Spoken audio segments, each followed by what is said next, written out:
Lah sifatnya Durna ini apa? Lah ego. Sifat angkara, ego yang terlalu berlebihan.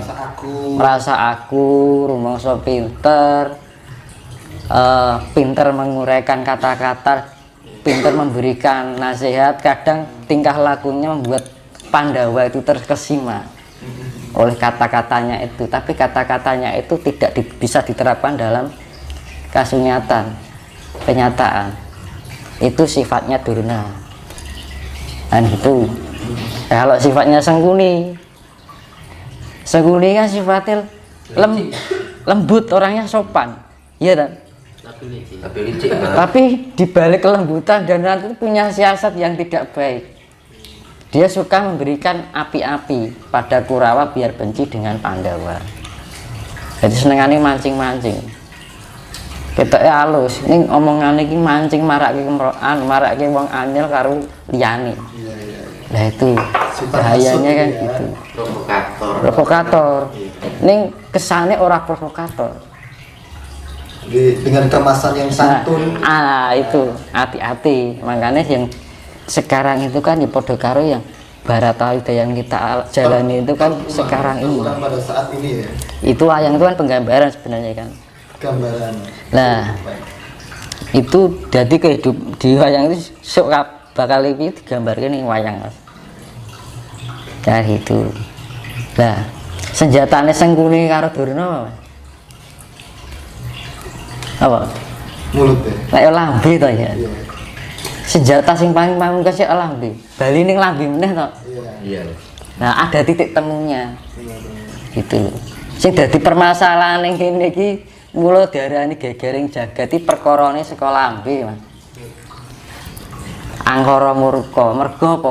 Lambe kuwi mau kedunungan angkara murka. Sifat ego dan nafsu. Ayo ngono. Nah, dadi wis ketemu to kecandaane. Nah, nggih. Mula donya iki kebak angkara murka lak mergo kuwi. Mergo enek ego karo nafsu. Nafsu di implementasikan dalam bentuk mulut, omongan. Iki sing medeni mas. Ya toh. Jenengan ngomong ning kene dolan ning kono, niku ning kono kancoke ngomong ngene-ngene. Iso dadi rame kok. Ngono. Segala pemerintahan ataupun hingga rakyat kecil perkorane lak mung cangkem kan gitu. Nah, makanya hati-hati. Nah, makanya perlunya spiritual itu ben ora keguru ya ngono kuwi, ben ora kagetan ya ora gunungan yang tuh. Jadi Bharatayuda kenapa toh dadak gegering dunia iki mergo apa ya mergo kebak angkara murka. Angkara murka disimbolke Sengkuni karo Durna. Iki kenyataan ya gitu kan. Saiki akeh wong pinter padha kepinter. Iya to Mas. Pinter menilai uang nih nggak pinter menilai awake dhewe. Jadi kuncinya itu kita lebih mawas diri. Ngulat sarira sing paling tingkatan dhuwur sing tak jelasin ngulat sarira. Nek jik nanding sarira, jik ngukur sarira berarti tingkat spiritualnya. Nah itu yang namanya tahap kualitas diri. Jadi nek wong orang yang punya kualitas diri itu tadi ya wongnya wis bisa memahami orang lain, bisa memahami diri hingga kita menemukan identitas diri kita sendiri. Nah itu lebih mempersiapkan diri. Ojo aduh karo alam lah, tahu maksudnya yang saya jelaskan awal tadi loh. Kita harus menyatu diri dengan alam, kudu duwe rasa sifat asih, kedamaian. Kasih ya karo kewan, karo tumbuhan. Tumbuhan ini ya pengen urip mas. Ojo disiak-siake. Nek resek-resek suket ora apa-apa. Nek tanduran dijebol yang iso ditandur meneh. Ojo dikuak. Mbok ditekok ngendi? Kuwi rasa kasih sayang kita bahwa kita Gusti Allah kuwi ndadekke kuwi dari wong angel apa iso gawe menungso. Kan gitu to. Iya. Nek arep dimasak dipangan ora apa-apa. Tapi nek dijabut diguak ojo. Jangan menyia-nyiakan lah. Ya itu walaupun tumbuhan loh mas. Belum yang lain. Itu rasa Asia dewi. Ngurangi. Kan gitu. Seharusnya manusia punya nurani. Makanya kan ayo toh kita orang Nusantara, apalagi kita anak masih muda-muda, bangunkanlah jiwa kita, semangat kita untuk menemukan identitas diri kita, kan. Karena apa? Zaman saya kan masih diburu, seneng kok, kan. Iya. Orang ngerti sih bakal arep enek apa, kan.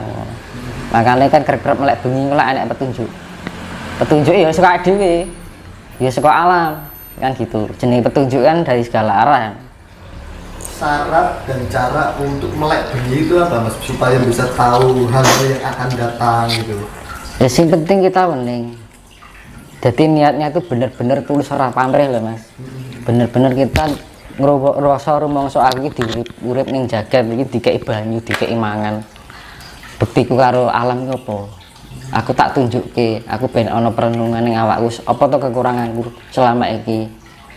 Dengan perenungan gitu. Usahakan mandi setelah jam 12 malam itu. Mandi itu bagus, itu meningkatkan ion dalam tubuh. Jadi energinya dhewe iki iso terbangun, nyawane dhewe iki iso, kan air itu kan bisa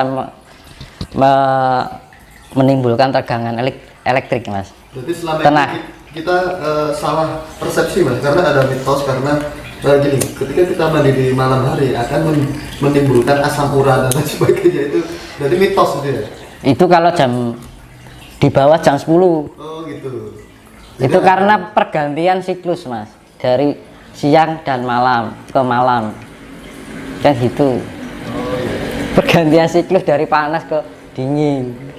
Nah, jam-jam sekitar jam 4 atau jam 9 mungkin adus ini kadang rada meriang karena badan itu belum menyesuaikan.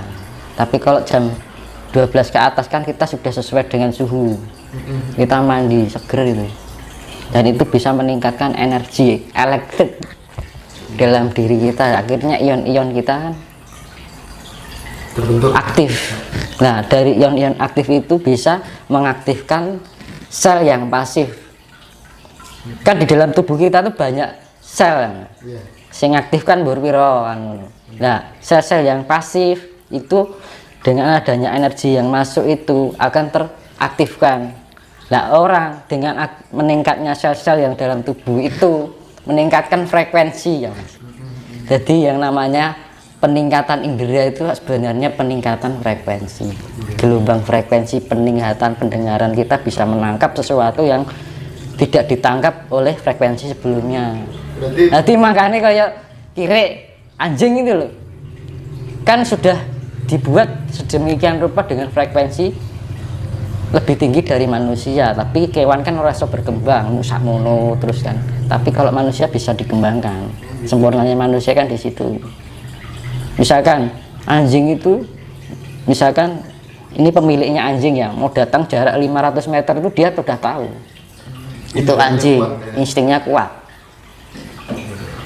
Nah, kita bisa seperti anjing itu kalau kita bisa mengolah sel-sel pasif kita dengan meningkatkan tadi mandi itu kan iki iso merangsang atau meningkatkan energi kelistrikan nyawa lah diarani. Mempertajam. Nah, nyawa ki iso meningkatkan ion mau, Mas. Darah, kondisi peredaran darah juga bagus. Jadi kan nyawa ki sing nggerakake jantung. Organ-organ tubuh kita itu iso gerak ya. Sing nggerakake nyawa iki karena terjadinya pergesek aktivitas 4 unsur alam dalam tubuh kita, banyu, bumi, angin, geni. Iya. Nah, tadi kan sampai itu ya, ketenangan kan. Jadi afirmasi pertama relaksasi. Jadi afirmasi rileks, kedua afirmasi tenang. Itu tahap-tahapnya seperti itu. Ketiga afirmasi damai. Jadi yang hasil akhir dari para pencari spiritual itu adalah kedamaian.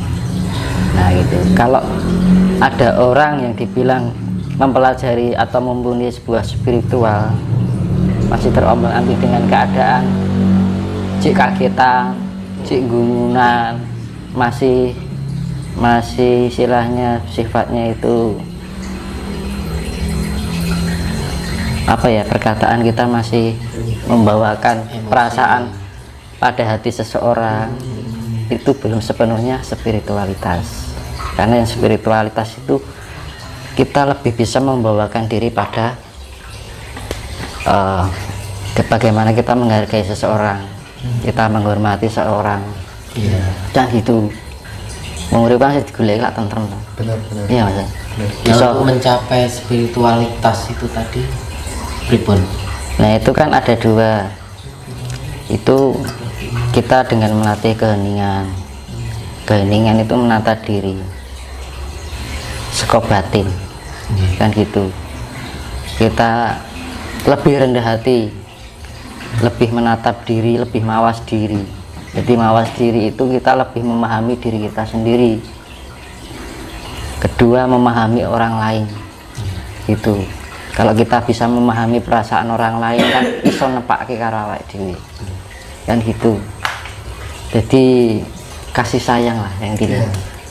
Karena dunia ini yang diperlukan adalah kasih sayang.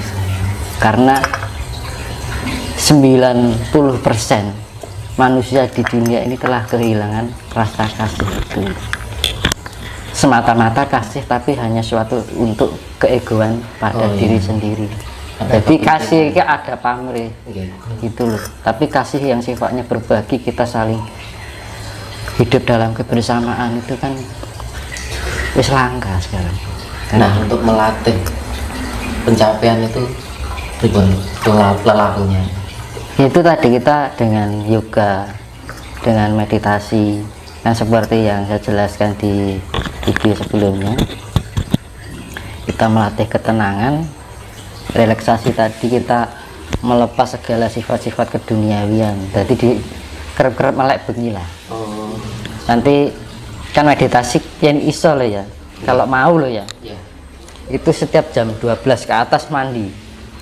Karena unsur air itu membawakan sifat memberikan energi. Jadi sifatnya penetralisir. Mandi itu penting loh di malam hari. Semua air atau gimana? Air. Ya air mandi biasa itu. air mengalir atau air mengalir boleh, air kamar mandi juga boleh, bebas. Yang penting mandi bersih, kondisi kita bersih. Kan kalau kita bersih kan pori-pori kita kan terbuka, tidak tertutup oleh namanya minyak. Karena energi masuk itu bisa melalui pori-pori juga. Tertutup oleh minyak itu tadi. Ya. Mandi. Terus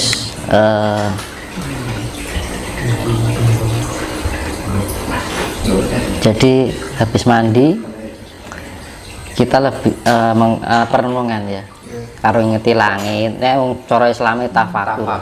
Nah, jadi kita lebih mendekatkan dengan alam. Karo ini karo ngerokok sama lihat langit kan enak gitu kan. Habis itu kalau itu kan kondisinya rileks ya. Jadi kalau kita sudah merenungi, oh salahku apa ya, kurangku apa ya, itu yang namanya introspeksi diri, mawas diri, memahami diri kita sendiri. Koreksi lah intinya gitu ya. Nah itu setelah itu kita doa boleh, habis doa meditasi.